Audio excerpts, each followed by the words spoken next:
But I think one of the biggest issues we've had moving forward with all this new build out is IceRiver. Yeah, Jesus. Big letdown. Had high hopes. Letdown is an understatement, dude. Had serious high hopes for these machines, and we have customers that aren't experiencing the issues that we're experiencing at home, so they're getting upset with us. But we're implementing different systems on our farm that are interfering with the control boards on these machines that we haven't experienced on any other machine.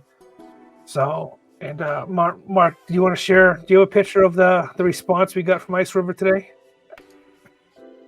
No, I can put it in Discord though. Yeah, after we asked for help and waiting a week and a half for them to response. Right. Discord. Foreman, who we do a lot of our monitoring with for the majority of our machines, has been phenomenal. They've been very vocal. They have expressed their concerns with what is going on with these machines and what's been happening in terms of why we're seeing the drop off. These control boards were rushed together. We've seen issues with hash boards in the past where they fried, but that's a whole nother issue with quality. But just the components on these control boards are lacking. They're lacking memory, they're lacking VRAM, they're lacking cache capabilities. They're very bare bones. They put too much, into these GUIs, and they could have kept it a lot simpler, made things a lot easier, and we probably wouldn't have had these issues. So Foreman does a great job. Their API integration pings most machines every 5 minutes. And we get great data from them and great control over the machines because they're being pinged so regularly.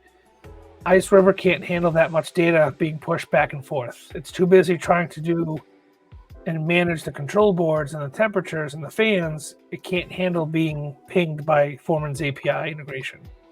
So what's happening is the cache is being full. It's just, overflowing and causing these machines to crash. And when they crash, the control board can't figure out, okay, well, I'm being pinned by Foreman, but I got a hash. I got to be pinged by Foreman, but I got a hash, and then it stops altogether. So it'll keep pinging Foreman because Foreman's brute forcing the API, but now the machines don't hash anymore. And that's why Foreman will say healthy machine, 0 hash rate, because the machine doesn't know what to do. So Foreman has rolled out fixes for IceRiver and is not pinging it as often. And that's made some headway. But now a whole other issue has arose. And a lot of these machines that are crashing and we go to reboot them, they're jumping IPs, or we go to log in and we're completely logged out. And we can't get into them at all. The typical admin password 1 2 3 4 5 6 7 8 and nothing. We have to factory reset these things beyond just hitting the factory reset button. It's a little, we have to power cycle it, turn it off, hit the button, hold the button, power it back on, and then we can maybe get back into it. So it's been a nightmare trying to get these things to run smoothly for more than 36 hours at the most. 48 hours if we're lucky, 72 if we're feeling froggy. Yeah, I am noticing that the older ones, the first gen, second gen, those are not having as bad of a time. But yeah, these newer ones, it's a real shit show. Me and John are debating still pulling them off Foreman. It does remove monitoring from you guys, and then it also removes one of our tools that we gauge power consumption on. You see above me the PDUs. Those PDUs right there, they can gauge, we can go in and see what's being consumed, amps and wattage on a regular basis. But again, then at that point we're manually monitoring it regularly, which we can do that too. We plug a machine out and then plug it back in with our monitoring tool to figure out where the wattage really is. These are things that, it's, if we can keep them in Foreman, we want to do that because it does simplify our lives, and then it does give you guys access to seeing the machine more than just on your pool. Yep.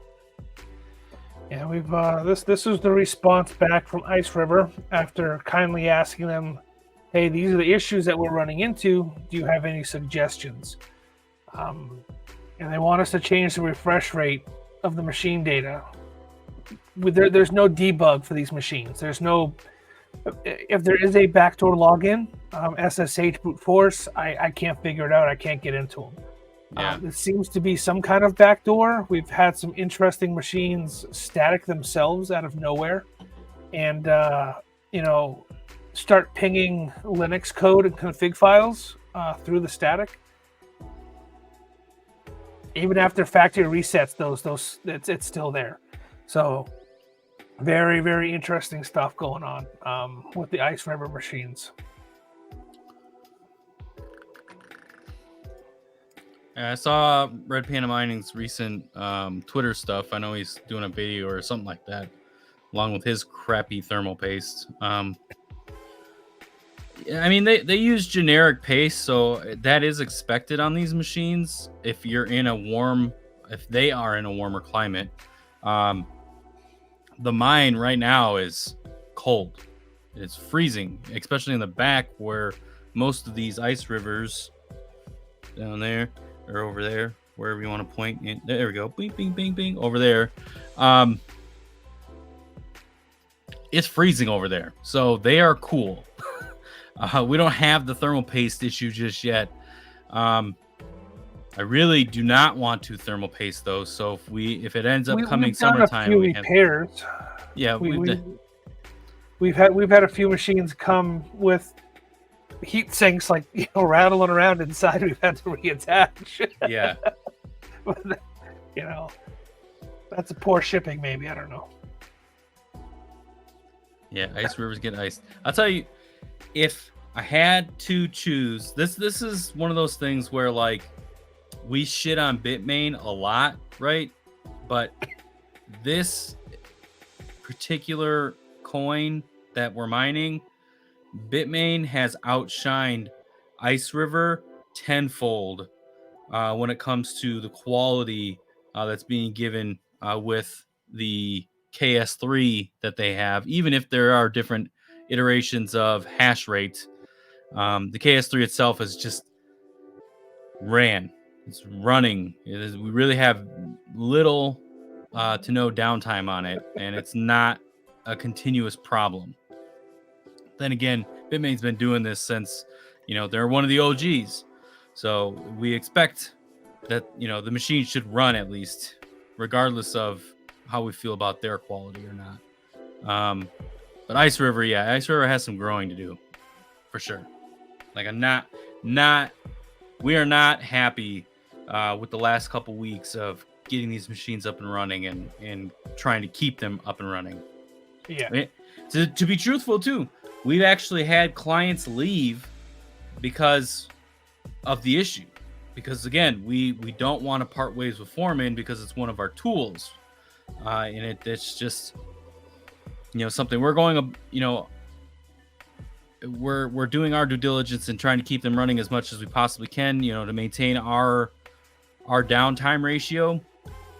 But yeah, I mean, if someone wants to leave, we're not going to stop them. So you literally have a bunch of you in waiting to put up a machine that's not giving us trouble. So we're more than happy to let a KS3M walk out the door. Or 2 or 15. This is one of the other things we're seeing with the IceRivers.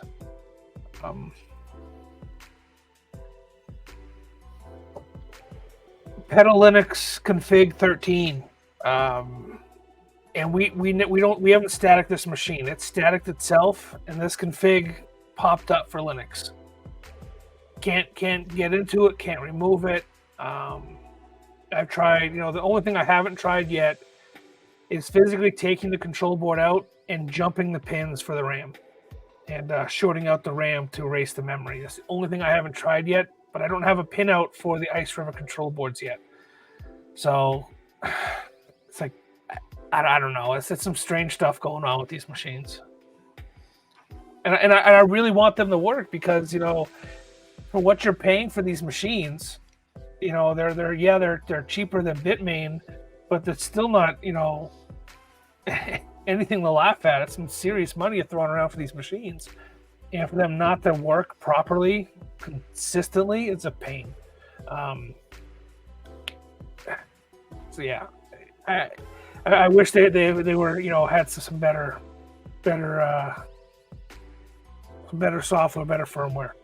And that kind of brings up another topic, right? Is all this third-party firmware floating around for these IceRiver machines. Yeah. I'll wait for someone trusted. Everybody knows my 2 cents about T-Swift and his dev. Our dev has looked at some of the firmware that's been presented from them, and good for T-Swift being proactive, trying to help the community. Dev that we have working on our project, they didn't feel that it was safe enough for us to put it in the farm, so we're not going to. And the new one that's just rolling around right now that's free, with where you can actually set some of the overclocking voltages and things like that. Buyer beware, even though it's free. It's one of those things we got to do more research.